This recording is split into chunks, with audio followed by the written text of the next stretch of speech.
Mbola faly mirabanao indray amin'ny anaran'i Jesosy ao anatin'ity briefing kely androany ity dia vavaka fitalaolo nataon'i Davida no tiako ifampizarana aminao androany. Salamo 51 11 vaky toy izao izy amin'ny anaran'i Jesosy hoe aza manaisitra ny fanahinao iala amiko. Tamin'ny fotoana Davida lavo dia natsiaro teny izy hoe ho bedin'Andriamanitra izy, ho tezitra amin'izao Andriamanitra, ho kivy izao Andriamanitra satria nanolotra izy, satria nanao zavatra izay fantany fa tsy ho ankasitrahan'Andriamanitra izy.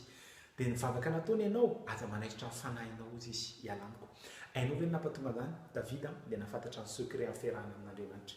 Fiarahana amin'Andriamanitra izy Davida dia tsy niantehatra tamin'ny mpanjaka, tsy niantehatra tamin'ny voninahitro, tsy niantehatra tamin'ny harena rehetrarehetra izay ananako satria mpanjaka. Afaka nataon'i Davida ny vavaka hoe aza esorina amiko ny fanjakako Andriamanitra, na aza esorina amiko ny voninahitro, fa non nangatany Davida dia hoe aza esorina amiko ny fanahiko. Satria izao amin'ny fotoana zatsy ianao manana ny fanahin'Andriamanitra, na inona adinao, na inona fampitehanao, ary na inona faharesenao androany, afaka nangana anao Andriamanitra. Na inona esorina eo aminao, io zavatra mbola matery ny fonao, mbola ifikira ny fonao mafy io, mety ditro io, mety fahotany, mety fahazarana io, mety materiel io, mety vola, mety position tany ampiasana, na mety tomobila, mety trano, mety namana, mety olontiana, ninona zavatra miala eo aminao tant que tsy mifanahin'Andriamanitra miala eo aminao dia minoa ianao ana fa ho tafatsangana foana ny fiainanao. Amin'ny fotoana ianao feno fanahin'Andriamanitra dia ilay fanahin'Andriamanitra ampisitona ny zavatra rehetrarehetra anangana anao indray. Misy tantara kely eo amin'ny Ezekiela ny amin'ny Tôlamaty illustreko anao hoe magaga rehefa feno fanahin'Andriamanitra ianao. Fa ao amin'ny Ezekiela dia misy tantara fa nasainana amin'any Ezekiela ny amin'ny Tôlamaty. Fa ny Tôlamaty rehefa nasiana fofinaina, rehefa nivanginy fanahin'Andriamanitra dia mifanatona, dia mitsangana, dia velo, dia mihetsika. Ianao tsy afaka nihetsika zavatra eo amin'ny fiainanao mihitsy.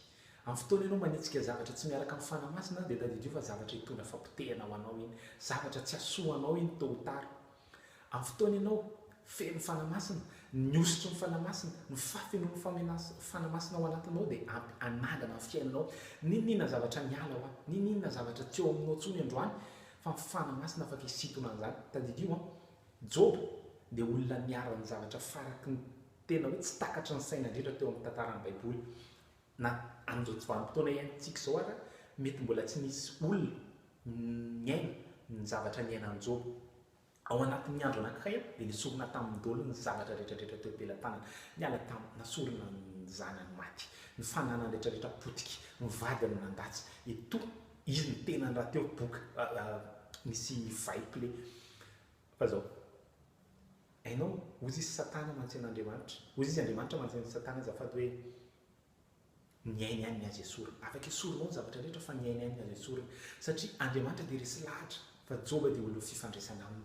Ary tant que mbola feno amin'ny fanahin'Andriamanitra ao amin'ny Job dia afaka ho tafatsangana foana ny fiainan'i Job.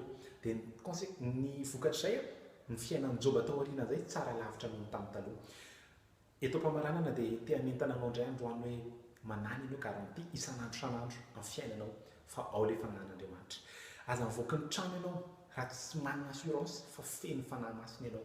Amin'ny fotoana ianao mivoaka mihetsika miaraka amin'ny fanahy masina, ninona ho aravo, ninona potika, ninona tsy eo aminao dia ho sotombo fanahy masina izany hiverina eo aminao ary ho tsara lavitra noho ny tamin'ny taloha ny fiandohanao. Dia ho an'i Jesosy irery ny voninahitra fa mino fa nisy zavatra kely niraisinao indray androany dia mametraka anao eo ambany tana maherin'Andriamanitra fa eo ianao tsisy arombaka. Amen.